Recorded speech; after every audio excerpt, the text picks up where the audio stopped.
When we talk about what things are moral and immoral, good and bad, we generally speak of particular things like you should do this or shouldn't do this or whatever.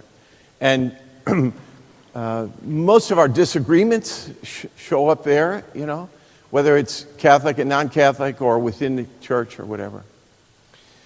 But there's a more fundamental conversation that we should have, and we never do really.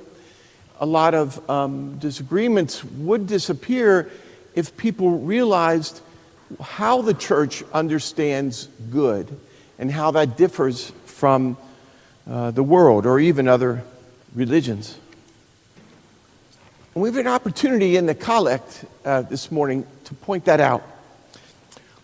We prayed, "O God, from whom all good things come, grant that we may at your prompting discern what is right and by your guidance do it."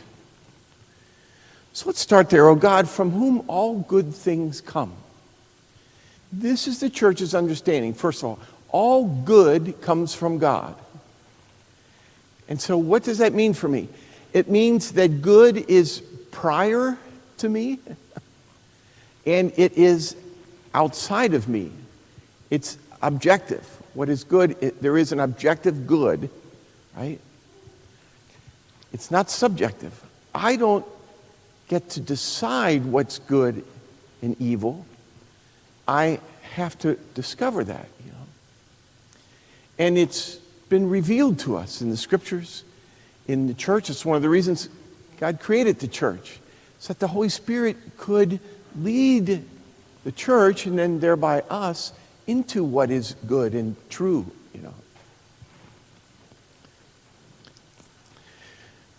Grant that we may at your prompting discern what is right.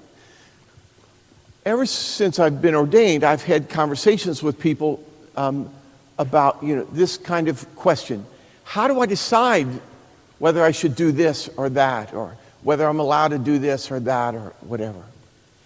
And I've had these conversations, and I wish 20 years ago this word would have struck me. But the word that's used here is so important. Grant that we may at your prompting discern what is right. So in other words, if good is objective, if it's outside of me and prior to me, I don't decide. That's the word that most people use. And it's certainly the word that the world uses. I don't decide what is good. I discern what is good. Discerning is the process of discovery, of investigation, those kinds of things.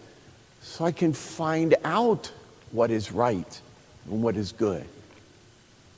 And then by your guidance, do it. It's not always easy. Actually, maybe you could argue most of the time it's not easy to do what is good. We need God's help to do it, right? And so if we would get this part right, it wouldn't necessarily make doing good easier, but it would make it clearer and help us not only in our own spiritual lives, but help us have conversations with people when they say, well, I don't like this church teaching or that church teaching or whatever, The church herself doesn't make things up. She discerns, right? And so I know this is simple, but I just want to leave this with you, this thought, or these three things. That what is good is already there, prior to me and outside of me. And so if people say, well, I don't, I think this should happen. I think there's whatever, fill in your blank of whatever church teaching is under attack at the moment, But that's them deciding, or us, it can be sometimes. I don't want to do this, or I don't like this, or that's deciding. Good is outside of me and prior to me. I don't decide what is good, I discern what is good. And then I have a choice. I can do the good or I can not do the good. And if we had those three things clear in our minds, I think it would help us in understanding how we are to act morally in the world.